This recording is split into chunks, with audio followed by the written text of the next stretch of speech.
Monica Wofford, and this is your Monday Moment. Heck, everything else has changed, so why not change backdrops, change scenery, and maybe even change location? But a lot of things have changed that are so outside of our control, much like Mother Nature. And we've not dealt just with Mother Nature, but you may or may not know that as we're recording from Florida, Mother Nature is a frequent element in our conversation. Number one, this is the rainy season, and it is ridiculously humid. But in addition, it's been raining all day and likely will for the next 10 of them. You can't always combat what's happening.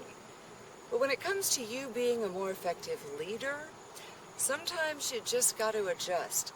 And more importantly, sometimes you just have to be grounded.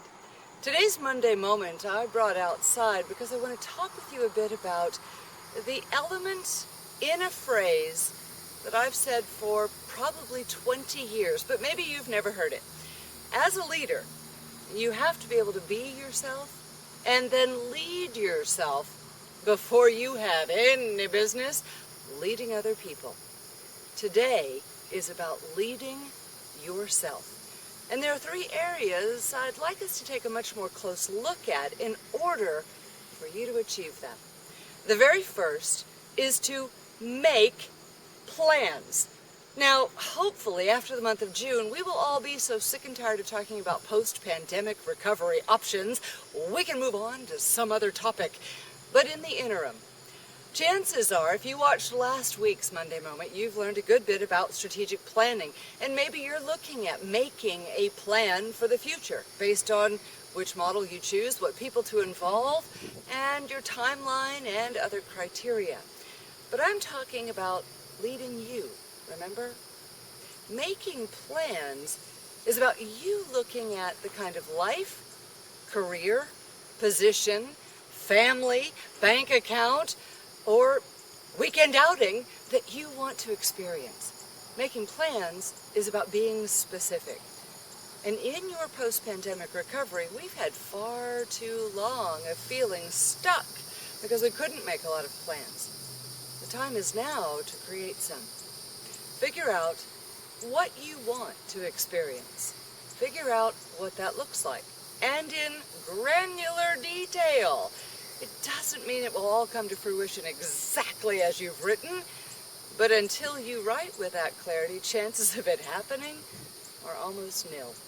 So when it comes to leading yourself more effectively, first and foremost, make plans. Secondly, make peace. There are people who've said things to you. There are people who've done things to you. There are wonderful events that were rained out and you were tragically disappointed. There are people who've truly hurt your feelings for which you now maintain resentment or maybe even hatred. I've had a few. I'm sure you have too. And what they say about hate or resentment or jealousy or anger is that it's like buying poison you want to give to someone else, and then you drinking it. Make peace with those items. I would never tell you just let it go, because that's a pipe dream. Figure out how to make peace with it. Figure out if it's worth your time and energy to continue feeling the frustration of what you believe should happen, but isn't. Figure out how to alter your expectations so you stop expecting a textbook horse's butt to be nice to you. Make peace with what's in front of you, and certainly make peace with what's behind you. Because until you can move in that direction, you won't be able to move forward or gain any momentum. The third category and topic of leading yourself, make decisions. And I was making one as I was thinking about that topic of whether I should go this direction or that direction. And you know, it really doesn't matter. It's about you making not only decisions, but good ones.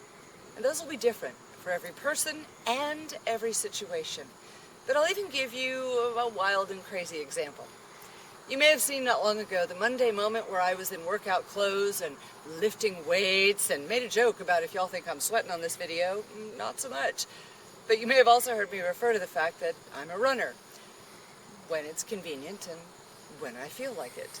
And during the pandemic period of time, I think I gained, much like many, the COVID-20. So I made a decision recently to stop complaining about things getting snug and not fitting and to do things different. I made a decision to stop being lazy about my eating. I made a decision to stop valuing Oreos as if they had some amount of nutrition. But your decisions may be in different areas.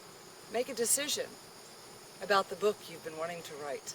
Make a decision about the song you've been wanting to get recorded. Make a decision about the new fabulous profession you wish you'd taken on 20 years ago. Didn't Confucius say the best time to plant a tree, yeah, was 20 years ago, or now? Make a decision, because pandering and pontificating and spinning around the inability to make a decision really hinders your ability to be productive and in many ways puts handcuffs on your flexibility and certainly your momentum. Think of it this way. On a rainy Florida day with Amazon rainforest-like humidity, I made a decision. Get an umbrella, and instead of complaining about the weather and the rain and the moisture, I simply got really cute rain boots.